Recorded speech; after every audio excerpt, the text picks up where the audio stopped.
안녕하세요. 주식캠퍼스를 통해서 인공지능과 로봇 시대를 살아갈 인간에 대해서 다양한 얘기를 전해드릴 구본군입니다. 우리 하루는 어떻게 시작하나요? 스마트폰이나 인공지능 스피커 알람으로 아침에 눈을 뜨면서 시작하고, 궁금한 것은 인공지능에게 물어봐서 답을 얻거나, 또 좋아하는 영화나 음악을 인공지능으로 추천받기도 하죠. 냉장고나 에어컨, 세탁기도 요새는 자동으로 온도와 습도를 판단해서 쾌적한 환경을 만들어주고, 이제 곧 자율주행차도 타게 될 것이고, 드론이 무인 택배를 배달해주는 날도 머지않았습니다. 또 의료 로봇과 인공지능의 도움으로 병원에서 의사만이 아니라 인공지능의 진료를 받기도 할 것입니다. 이미 생활 속에 인공지능과 로봇 기술이 깊숙이 들어오고 있다는 것을 실감하시죠?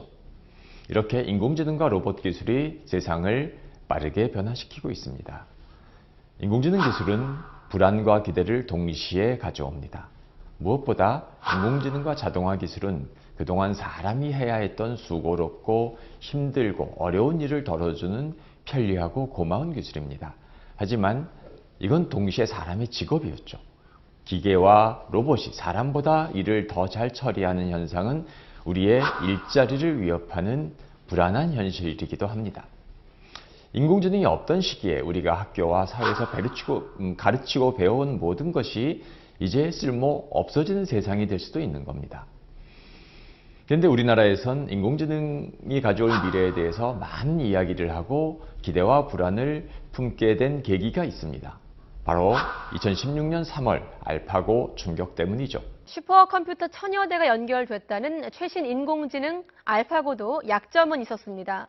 알파고를 무너뜨린 인간 이세돌의 신의 한 수는 무엇이었을까요? 빈틈없이 대응하며 유리하게 국면을 이끌었던 알파고는 이후 악수를 남발하며 무너졌습니다. 지금 보고 계신 장면은 2016년 3월에 열린 이세돌 구단과 알파고의 세계의 바둑 대결이었습니다. 5번의 대국에서 알파고가 4승, 이세돌 구단이 1승을 거두었죠. 이때 알파고의 승리는 현대인들에게 엄청난 충격을 주었습니다. 알파고는 2016년 최고의 화두가 되었고 인공지능에 대한 관심이 높아졌죠. 당시 구글에서 인공지능이라는 키워드 검색 빈도는 평소 10배가 넘었다고 합니다. 알파고와 이세돌의 대국을 앞두고 구글 에릭 슈미트 회장은 이렇게 말을 했습니다. 인공지능이 더 나은 세상을 만들 것입니다. 여러분, 하루가 멀다 하고 인공지능 기술을 활용한 편리하고 신기한 기술과 서비스가 계속 등장하고 있습니다. 하지만 많은 사람들은 기대보다 걱정이 앞선다고 말합니다. 알파고와 이세돌 구단의 대국에서 보면 이세돌 구단의 패배에 우리가 실망했다라기보다 나와 우리 가족이 해오던 일이 어쩌면 기계에 의해서 밀려날 수도 있을 것이다 라는 두려움 때문이죠. 요즘 자율주행차 광고가 많이 있습니다. 그곳에 생명이 있으니까요.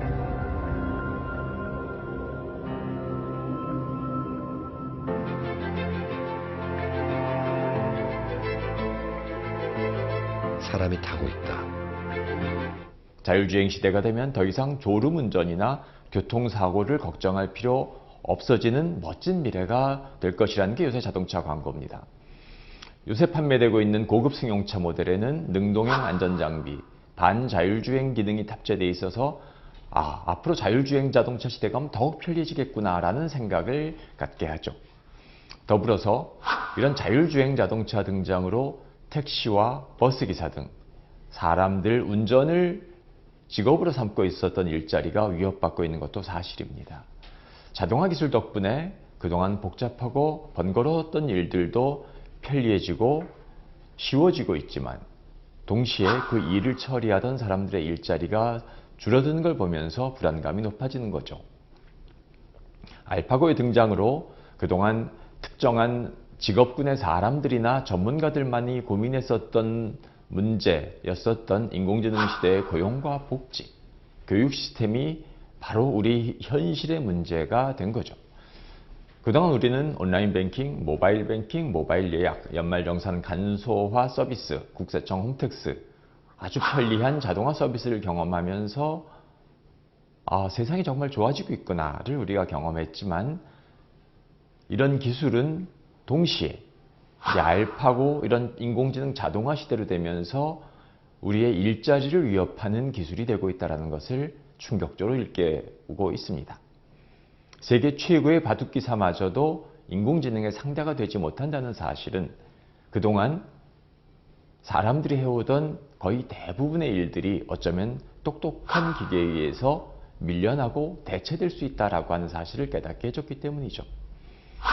나와 우리 가족의 일자리도 어쩌면 알파고에 패배한 프로기사의 운명과 마찬가지라고 하는 것을 느끼게 된 거죠. 그럼 우리는 이런 생각을 하게 됩니다. 과연 미래에 평생 직장과 평생 직업이라고 하는 게 과연 존재할 수 있을까?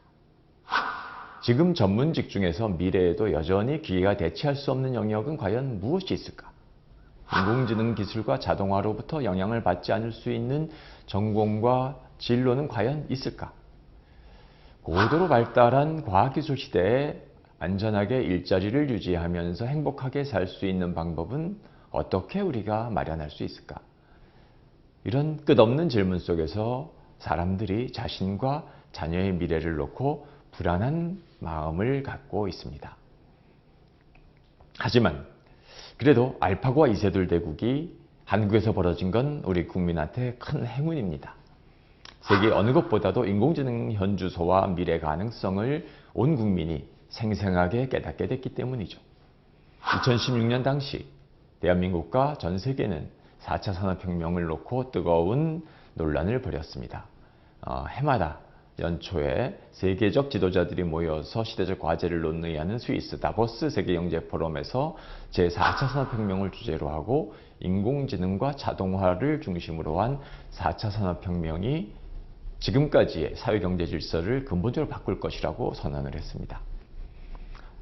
하지만 4차 산업혁명 시대의 주요 기술인 인공지능은 갑자기 하늘에서 뚝 떨어진 건 아닙니다. 그동안 끊임없이 발달하고 있었던 거죠. 우리가 그 중요성을 알지 못하다가 알파고라는 이벤트 덕분에 갑자기 깨닫게 된 것일 따름입니다. 자료를 먼저 살펴보겠습니다. 2015년 4월 영국의 옥스퍼드 대학 마틴 스쿨의 칼 프레이 교수와 마이클 로스번 교수는 창의성 대 로봇이라는 보고서에서 이렇게 발표했습니다. 미국의 702개의 현재 직업 중 47%가 10년, 20년 안에 컴퓨터와 자동화로 대체될 것이라는 결과죠. 그리고 미국 노동부는 2011년 초등학교 입학한 학생들이 15년 뒤쯤 취업할 때는 이들 학생들의 65%는 현재 없는 직업을 갖게 될 것이라고 예측했습니다. 이거는 현재 직업 대부분이 기계에 의해서 대체되고 자녀들은 우리가 현재 모르는 새로운 직업을 갖게 될 것이라는 걸 의미하는 거죠. 의료 분야에서는 인공지능을 진단에 활용하는데 가천대 길병원 등 일부 병원에 도입된 IBM의 암 진단 로봇 와스는 전문의보다 훨씬 정확도 높은 암 진단으로 환자들에게서 의사보다 높은 신뢰를 받고 있습니다. 삼성의료원에 도입되어 있는 투약 로봇 역시 한 건의 실수도 없이 완벽하게 약사가 하던 암 환자 약 조제 업무를 대신하고 있습니다. 금융기관들 또한 인공지능 투자 프로그램인 로봇 어드바이저를 활용해서 펀드 매니저와 애널리스트를 대체하고 있습니다. 구글과 네이버가 선보인 번역 서비스는 외국어 통역과 번역을 손쉽게 만들면서 동시에 통번역사의 일자리를 위협하고 있습니다. 글 쓰는 직업인 기자도 최근 기업 실적 분석, 프로야구 이런 데이터가 있는 영역에서는 사람 기자보다 훨씬 더 빠르고 정확하게 기사를 만들어내고 있습니다. 변호사는 어떨까요? 뉴욕 로펌에 취업한 인공지능은 수백 명의 변호사보다 빠르고 정확하게 법률 문서를 읽어내서 소송에 반영합니다.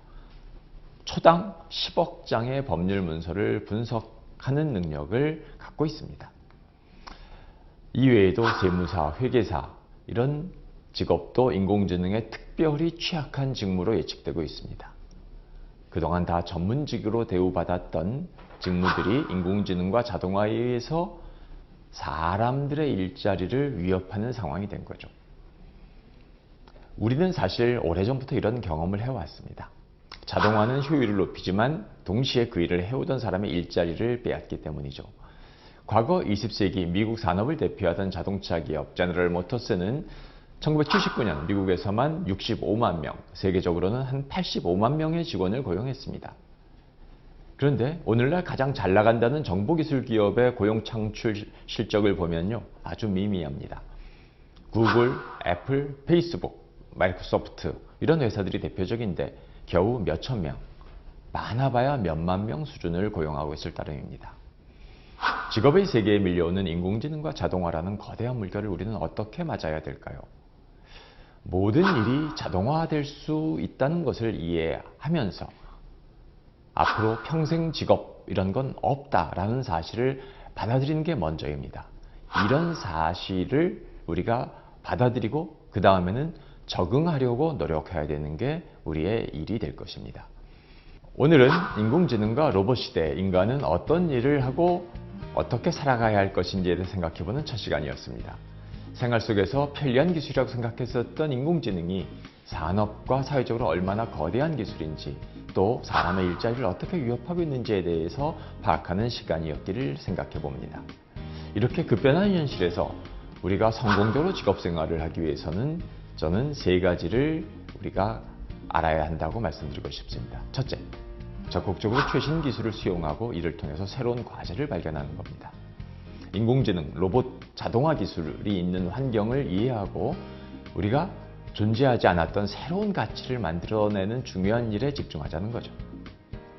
두 번째는 우리가 직업을 유지, 개선, 탐색하기 위해선 지속적인 학습과 재교육을 해야 합니다. 이제껏 내가 알지 못했던 전혀 새로운 환경이 언제든지 닥칠 수 있다는 것을 유념하고 유연성을 발휘해서 새로운 길을 찾으려는 태도를 지녀야 합니다. 끝으로 인격과 감정을 중시해야 합니다. 아무리 로봇이 득세하더라도 여전히 마지막 결정과 관리는 사람이 담당하게 됩니다. 그래서 함께 일하고 싶은 좋은 동료, 곧 인격을 갖춘 사람은 더욱 귀하고 중요해질 수밖에 없습니다. 인공지능과 로봇 시대에 변화로부터 안전한 직업을 선택해서 준비한다는 것은 거의 불가능합니다. 하지만 미래가 어떤 모습으로 나타나더라도 새로운 정보와 방식을 이해하고 나의 직무를 파악해서 차별화하는 자세를 갖춘다면 우리는 현명하게 극복할 수 있을 것입니다. 이제까지 현실이 된 로봇 시대에 대해서 알아봤습니다. 감사합니다.